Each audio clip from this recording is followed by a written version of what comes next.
그게 타보시면은 2단에서 3단 갈 때 그냥 변속 충격이 막 이렇게 와요.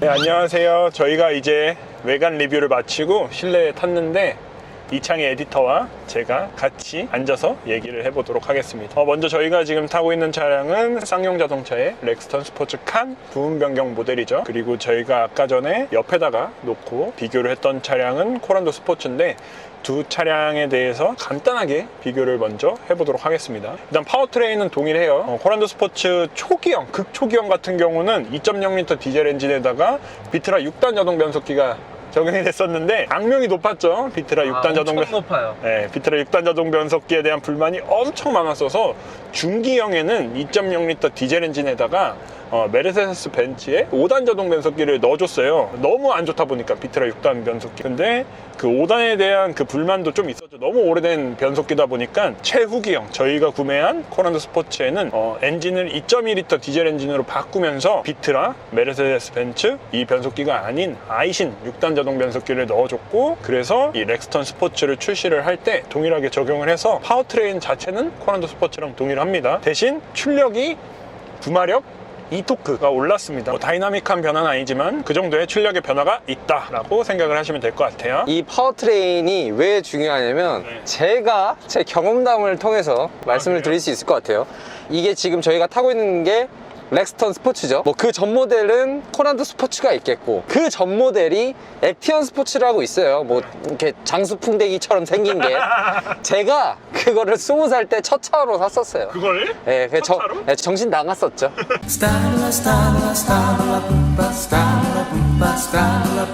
제 돈으로 산 게 아니고 아빠 찬스를 썼기 때문에 아빠가 무조건 픽업 트럭을 사라는 겁니다. 자동차세가 싸니까. 그래서 그때만 해도 차에 대해서 아무것도 모르고 세금 싸다니까 차 좋은가 보다. 저는 그래서 그냥 액티언 스포츠로 바로 질렀죠. 제가 그때 10년식에 12만 킬로미터를 탄 거를 대략 1,000만 원 주고 샀었어요. 꽤 비싸네. 근데 픽업 트럭이 중고차가 비싸요. 감가가 잘 안 돼요. 뭐 어쨌든 액티언 스포츠도 탔고, 심지어 제가 코란도 스포츠도 타봤습니다. 그래서 많이 타봐가지고 좀 알 것 같아요. 그래서 그런 변속기의 차이, 엔진보다 변속기의 차이가 훨씬 중요합니다. 그렇죠. 비트라라는 변속기 메이커가 사실 나쁜 회사는 아니에요. 비트라도 되게 세계적인 회사고 그쵸? 큰 회사죠. 근데 이게 문제가 뭐냐면 그때 그 6단 변속기가 세단용이었어요. 그래서 예를 들어서 한 1400km에서 1.5톤 정도를 커버치는 그런 변속기였는데, 그 6단 변속기를 2톤이 넘는 픽업 트럭에다가 갖다 넣으니까 얘가 안 맞는 거야. 맞물리지가 않아서 그게 타보시면은 2단에서 3단 갈 때 그냥 변속 충격이 막 이렇게 와요. 진짜 막 이렇게 온다니까? 달리다 보면은. 나 그게 너무 스트레스. 하지마 이 개새끼야! 근데 비트라가 사실 나쁜 변속기는 아닌데 지금 이름을 바꿨지만 호주 변속기 회사인데 네. 원래 비트라가 마세라티에 들어가던 변속기거든요. 아니 그러니까 나쁘지 않아요. 근데 왜 그거를 2톤이 넘는 픽업 트럭에다가 갖다 놓냐고. 아무튼 변속기가 중요하다. 근데 제가 지금 타고 있는 이 렉스턴 스포츠는 뭐 변속기는 말할 것도 없고 뭐 엔진도 뭐 마력이 바뀌었잖아요. 근데 되게 신기한 게 또 코란도 스포츠보다도 좋아졌어요. 맞아, 더 좋아졌어. 어느 면에서 좋아졌냐? 일단 정숙성이 가장 큰 것 같아요. 거의 휘발유라고 생각할 정도로 되게 조용해. 엄청 조용합니다. 저희가 지금 코란도 스포츠랑 번갈아 가면서 타고 왔잖아요. 차이가 많이 나요. 맞아요. 정숙성 차이가 많이 나고 그런 세세한 디테일한 부분에서는 차이가 많이 난다. 되게 좋아진 게 저희가 탄 차량은 아무래도 이제 3년 정도 지난 차량이고 9만 킬로 정도 탄 차량이기 때문에 직접적인 비교를 하긴 어렵지만 그 픽업 트럭이라는 그 용도의 특성, 그리고 9만 킬로를 탔다라는 점을 감안해서 보더라도 MVH에 나쁘지 않거든요, 코란도 스포츠가. 근데 저희가 타고 있는 이 렉스턴 스포츠 칸 부분 변경 모델 같은 경우는 나온 지 얼마 안 되기도 했지만, 근데 이 차량이 그렇다고 주행거리가 짧지 않거든요. 지금 11,000km 넘게 탄 차량이라서 어느 정도 길들이기도 끝나고, 사실 진동이 올라오려면 지금부터도 올라올 수 있는 디젤 엔진이라면 그런 주행거리임에도 불구하고 진짜 조용해요. 정말 중요하고, 그리고 아까 말씀드렸다시피 변속기가 아이신 변속기잖아요. 아이신 하면 뭐가 떠오르세요? 아이씨, 내구성? 내구성이죠. 진짜 난 그걸 어디서 느꼈냐면 아까 제가 일부러 수동 기어를 넣어놓고 주행을 해봤어요. 그러면 이제 보통 말을 들어야 되잖아요, 수동이니까. 근데 내가 아무리 수동 기어를 넣더라도 RPM을 조금만 올리면 기어가 지가 혼자 바뀌어. 변속기의 내구성을 정말 많이 생각을 했구나. 그리고 리스폰스 자체가 뭐 없습니다. 반응이 없어요. 내가 아무리 그 플러스를 지금 밟고 있거든요. 안 나가. 정말 한 5초 뒤에 나가요. 이게 정말 자동차에 있어서만큼은 단점인데, 이거는 픽업 트럭이니까 사실상 이 차의 목적성을 부합하자면 이 차량을 사시는 분들이 리스폰스가 중요하다? 필요 없죠. 그쵸? 스포츠카 사는 것도 아니고. 그쵸? 그렇게 생각을 해보자면 이런 리스폰스가 느린 거 모든 단점을 다 커버하고도 남는 변속기의 내구성만을 생각했다는 점에서 저는 매우 칭찬을 해주고 싶어요. 그렇다고 해서 이 차가 고속으로 달렸을 때 못 달리냐? 또 그것도 아니거든요. 잘 달려주고, 그리고 내가 원하는 만큼에서 속도에서도 안정성을 확보를 했기 때문에 그 점에서는 뭐 파워트레인에서 나무랄 데는 없는 것 같아요. 그리고 일단 디자인 너무 좋지 않아요? 제가 이 차를 타면서 그래도 쌍용 그 개발진 분들이 노력을 했다. 맨날 또볼리라고 하잖아요. 그래서 맨날 또볼리만 출시를 하다가 이번에는 그래도 렉스턴만의 향기가 좀 있는 그런 디자인으로 출시가 돼서 생각보다 투박하지만 또 그런 투박한 것도 어떻게 보면 픽업 트럭의 맛이지 않을까. 그래서 디자인은 정말 칭찬을 해주고 싶어요. 저는 사실 렉스턴 스포츠 맨 처음 나왔을 때, 그러니까 부분 변경 되기 전 모델이 출시를 했었을 때는 G4 렉스턴을 기반으로 만들었잖아요. 그래서 약간 디자인적으로 손보지 않고, 그러니까 G4 렉스턴 디자인 갖다 놓고 약간 너프 시켜서 일부러, 그러니까 더 잘할 수 있는데 일부러 너프를 시켜서 뭔가 디자인적으로 약간 부족한 느낌이 들었거든요. 근데 부분 변경을 하면서 더 뉴 렉스턴은 렉스턴대로의 디자인, 그리고 렉스턴 스포츠랑 렉스턴 스포츠 카는 이 픽업 트럭 나름의 정체성을 이 디자인에 정말 잘 녹여낸 것 같다. 그러니까 각각의 그 갈 길을, 제 갈 길을 이렇게 잘 잡아준 것 같다라는 생각이 들거든요. 그래서 이런 변화 되게 좋은 것 같아요. 그리고 제가 그 다음 장점으로 느낀 게 편의 장비가 뭐 픽업 트럭 치고는 좀 들어갔다. 맞아요.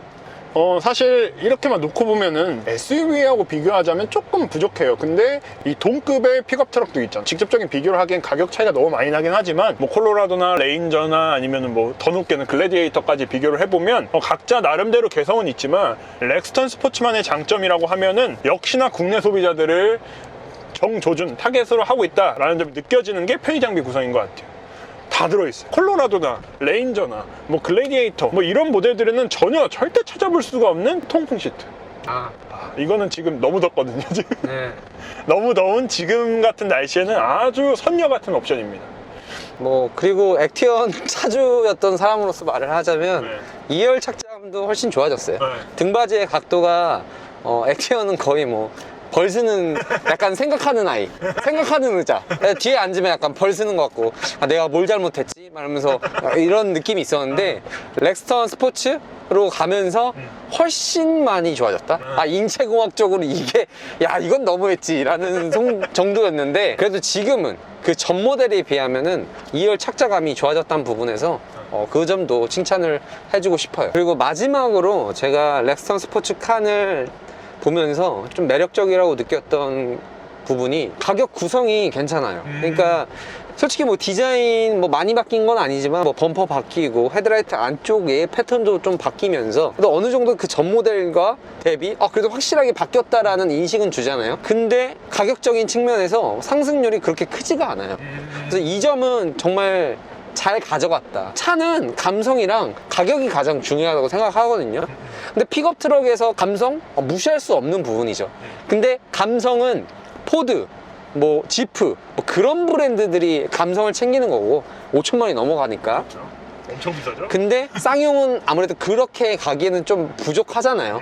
그래서 감성보다는 가격적인 측면, 가격적인 메리트로 다가가야 되는데 그런 부분에서 가격 동결이 됐다는 점에서 저는 매우 칭찬을 해주고 싶고, 특히나 상품기획 측면에서 이 옵션표 구성을 해주신 분이 월급을 한 더 받아야겠구나. 약간 현대기아의 그 옵션 장난질이 살짝 보이거든요.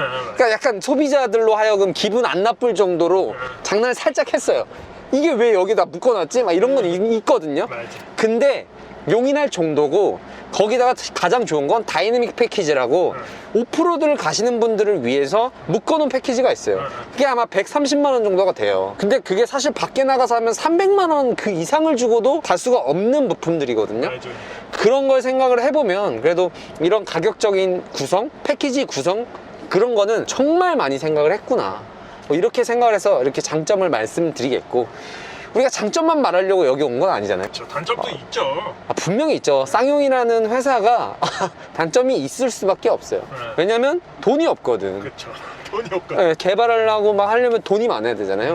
근데 돈이 없으니까 어쩔 수가 없어요. 쌍용차 구성을 보면 없는 살림이지만 뭔가 잘 해보려고 노력을 하는 흔적들이 보이긴 하거든요. 그건 진짜 동감을 하는 게 되게 디테일한 부분이 우리 기자들 시승차가 원래 다 풀옵션 나오잖아요. 그렇죠. 근데 프레스티지예요 이거는. 이 차량은 그러니까 이것도 되게 생각을 잘했어. 홍보팀은 진짜 칭찬을 해줘야 돼요. 솔직히 소비자들은 풀옵션 안 사요. 진짜 안 사죠. 시승차도 기자들이 훨씬 시승기를 쓰기 편하도록 소비자들이 공감할 수 있도록 프레스티지 트림을 준비한 게 아닌가. 그런 점에서 세심한 배려가 많이 돋보였다 뭐 이렇게 생각을 합니다. 맞아요. 근데 소비자분들이 가장 많이 선택하실 이 트림의 외관적인 모습만 봤을 때는 뭐 풀옵션 모델하고 차이가 없고, 다만 이제 쿠퍼 타이어를 껴놨다는 점, 오프로드 성능을 좀 강조하기 위해서 온로드에서는 약간 떨어지긴 하지만 오프로드를 좀 더 저희들한테 즐겨보라는 의미에서 쿠퍼 타이어를 넣어놨다는 점. 승차감이 막 엄청 좋은 편은 아니에요. 근데 제가 안 좋다고 해도 이게 못할 정도냐? 그건 아니에요. 맞아요. 그래서 오히려 이런 거 좋아요. 그리고 좀 마지막으로 약간 쌍용이라는 브랜드가 안타까운 게, 제가 아까 말씀드렸다시피 홍보팀 잘하고 상품 기획 정말 잘했어요. 그거 맞는데 2021년이에요 지금. 파워트레인 안 바뀐 거 인정해요. 돈 없으니까 쌍용 그래 너네 파워트레인은 그대로 두고 이 정도 업그레이드 했어, 정수성 좋아졌어, 오케이 인정, 노력했다, 여기까지는 인정. 근데 돈 안 들 수 있는 거 있잖아요. 돈이 조금 들면서 바꿀 수 있는 거, 예를 들어서 파워 윈도우. 이게 왜 운전석에만 있냐고요. 이건 할 수 있잖아요 솔직하게. 2021년에 저 오토홀드 바라지도 않아요. 그건 제쳐두더라도 이런 사소한 거 하나하나는 바꾸고 출시를 했어야죠. 그래야만 변화가 될 것 같아요. 그러면 쌍용을 좀 도와줘야 되잖아요, 우리. 네. 그러면은 만약에 렉선 스포츠를 내가 만약 산다 했을 때 신차 살 거예요, 중고차 살 거예요? 저는 무조건 신차 사요. 그래요? 아니 쌍용을 도와주려는 마음이 아니라 중고차가 너무 비싸. 아니 픽업트럭 중고차 감가가 안 돼요. 감가 안 되지. 너무 안 되고, 제가 아까 말씀드렸다시피 픽업트럭은 중고차가 대부분 10만 킬로미터 이 정도가 돼요. 코란도 스포츠 산 것도 9만 킬로미터짜리 샀잖아요. 네, 맞아요. 근데 그게 1,800만 원이 넘었거든요. 그니까 너무 심하다. 감가가 안 돼요. 아마 지금 SK인카나 그런 데 들어가 보셔서 키로수 보이시잖아요? 기본 10만이에요. 그래서 감가, 키로수 이런 거 다 따지면 물론 파워트레인이 변하진 않았지만 정숙성, 업그레이드 살짝 된 거, 특히 디자인 이런 모든 부분을 다 고려를 해보면 신차 사는 게 좋다. 맞아요. 뭐 이 차는 지금 3,800만 원이거든요. 3,800만 원까지는 안 가더라도 여기까지는 안 오실 거예요. 3,000 초반대? 칸을 산다면 3,000 초반대? 그리고 그냥 기본 모델을 사신다면 2,000 후반대. 왜냐면 한 400만 원 정도 차이가 나요. 그렇죠. 뭐 이것도 물어보고 싶은데 칸 사실 거예요? 일반 모델 사실 거예요? 저는 무조건 칸. 무조건 칸? 캠핑을 좋아하시니까? 그리고 뭔가 이 비율적으로 적지 않은 뭔가 스포츠는 너무 짧은 느낌이 들어서 짤끔한 느낌이 들어서. 하긴 칸이 약간 간지가 살긴 해요. 맞아요. 근데 400만 원 차이가 저한테 좀 커서 캠핑용이거나 작업용 하시는 분들은 무조건 칸 가야 돼. 뒤도 돌아보지 말고. 짐 많이 막 때려박고 할 거면. 무조건 칸 가야 되는데 저 같은 경우는 픽업트럭을 사는 목적 자체가 아까 말씀드렸다시피 세금, 그리고 그냥 아빠가 사라고 해서 뭐 이런 이유였기 때문에 기본 모델을 살 것 같아요. 근데 칸을 사시는 분들은 후회하시지 않을 것 같고, 그리고 그런 건 있어요. 칸이 아무래도 억지로 차체의 길이를 늘리다 보니까 주행 성능이 더 떨어져요. 스포츠보다. 좀 더 이런 피쉬테일 형상도 좀 더 길고, 그래서 그런 모든 거를 종합해서 여러분들한테 좀 맞는 차량을 구매를 했으면 좋겠습니다. 그러면 오늘 저희가 준비한 자동차 이야기는 여기까지인데, 혹시나 더 궁금한 이야기가 있거나 아니면 더 듣고 싶은 이야기가 있으면 댓글로 남겨주시면 저희가 하나하나 다 읽으니까요. 댓글 거기다 답글 남겨드리도록 하겠습니다. 그러면 이상으로 렉스턴 스포츠 칸 리뷰를 했던 남현수, 이창이었습니다. 다음번에 더 재밌는 자동차 영상으로 찾아오겠습니다.